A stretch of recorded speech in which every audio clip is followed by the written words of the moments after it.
Cześć, wiecie jaki jest minus topowych technologii? Strasznie szybko przestają być topowe. Tak jest z laptopami, tak jest z telefonami i tak jest niestety też z samochodami. Jednak o ile zakup nowego laptopa czy telefonu nie jest w naszym życiu jakimś wielkim wydarzeniem, o tyle z samochodami tak łatwo już nie jest. Zmieniamy je znacznie rzadziej i to nie tylko z powodów finansowych.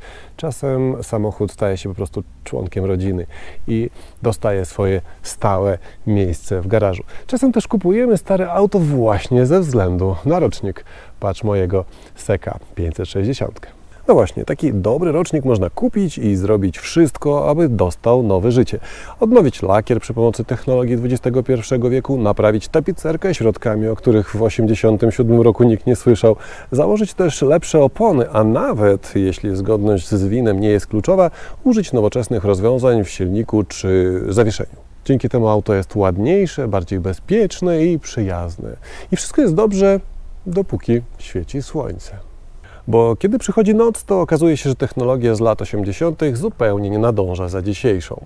Dobrze to pokazuje właśnie przykład oświetlenia. Zaczęło się od świeczek, później wprowadzono lampy karbidowe, ale odkąd w 1929 roku zaczęto używać żarówek elektrycznych, najpierw na instalacji 6V, później 12V, to utrzymały się w użyciu praktycznie do roku 2000. I wtedy się zaczęło. Ksenony, biksenony, LEDy, matrixy, lasery. Noc stała się dniem. W tym egzemplarzu szanuję oczywiście, że ten samochód zgodnie z winem powinien jeździć na H4.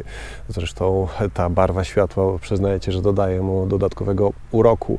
Ale jednak kiedy przychodzi noc, to wolałbym widzieć lepiej, dokąd jadę. Na szczęście ludzie wymyślili odpowiednie rozwiązanie. Nazywa się retrofity. Retrofity to ogólna nazwa nowoczesnych części, które pasują do starszych samochodów. Dotyczy ona też oświetlenia. No więc gdyby tak w miejsce starej H4 włożyć rozwiązanie XXI wieku, czyli LEDy, takie rozwiązania istnieją. Światła LEDowe pasujące kształtem do gniazda i reflektorów H4, H7 i tak dalej, tylko mogłeś o nich nie słyszeć. I znam powód dlaczego. Ale o tym później. Tu można by było mieć wątpliwości, czy LED nie spali się w lampie przystosowanej do halogenów, ale jak widzicie, to nie wygląda jak zwykła żarówka. To ma aktywne lub pasywne chłodzenie.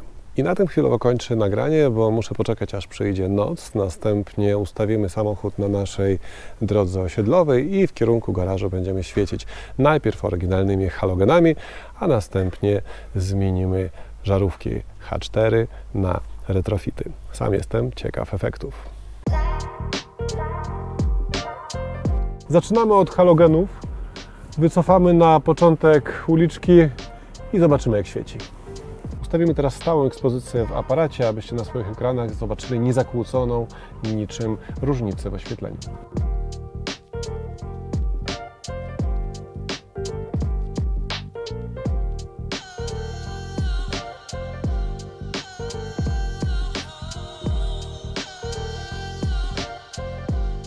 Teraz czas na zmianę żarówek. Nowy zestaw to LEDy HL, H4, Philipsa. Będziecie za chwilę widzieli, jaka jest różnica. Ja też, bo jeszcze nie zakładałem. Oprócz tego w zestawie trytytki. Jakby bez nich tutaj sobie poradzić. Nie da się.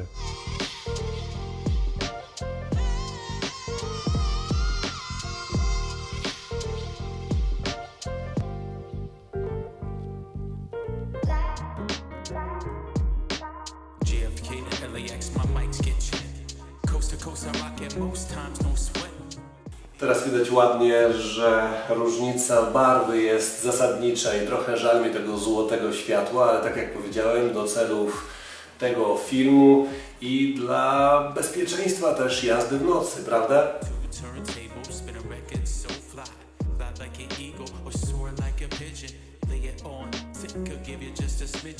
Świeci. No to wracamy na naszą uliczkę.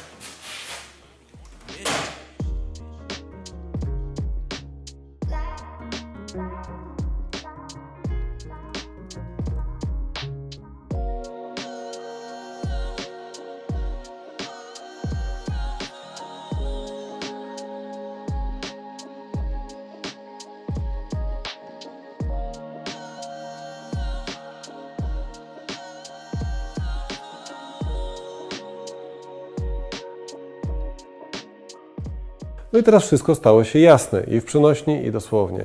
Nawet taki 30-letni SEK świeci nagle prawie jak nowy samochód. Wiadomo, prawie robi różnicę. Tutaj mamy Superba po faceliftingu, który jest na LEDach teraz i tak świeci nowy samochód.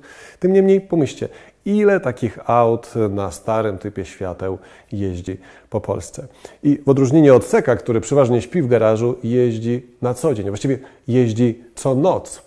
Czy nie powinni założyć właśnie takich LEDów i jeździć bezpieczniej? No właśnie nie mogą tego zrobić, a to dlatego, że takie światła jeszcze nie mają homologacji. Innymi słowy, na drogach publicznych nie są legalne. I dlatego właśnie ten test wykonałem na wewnętrznej uliczce dojazdowej na naszym osiedlu, a nie na drodze publicznej, bo na drogę publiczną niestety z tymi światłami wyjechać nie mogę. I dlatego mogłeś o takim rozwiązaniu nie słyszeć. I to nie jest pierwszy przypadek, kiedy prawo nie nadąża za rozwojem technologii. Prawo wprowadza się raczej opieszale, a rozwój technologii jest tu i teraz. Właściwie to cały czas. Więc niestety, choć mamy rozwiązanie, które mogłoby zwiększyć bezpieczeństwo na drogach, to nie ma homologacji. Jaki z tego wszystkiego jest morał? Taki, że potrzebujemy prawa, które nadąża za rozwojem technologii. Bo choć prawo nie działa wstecz, to jednak technologia, tak jak widzicie, wstecz działa. Tylko że nie możemy z tego skorzystać. No, co najwyżej na wewnętrznej uliczce osiedlowej, tak jak w moim przypadku, czy też na torze wyścigowym. I to jest mój apel do tych, którzy prawo ustanawiają. Mam nadzieję, że zobaczą ten film. Mam nadzieję, że przeczytają komentarze pod tym filmem. Mam nadzieję, że coś się wkrótce zmieni. Trzymam kciuki.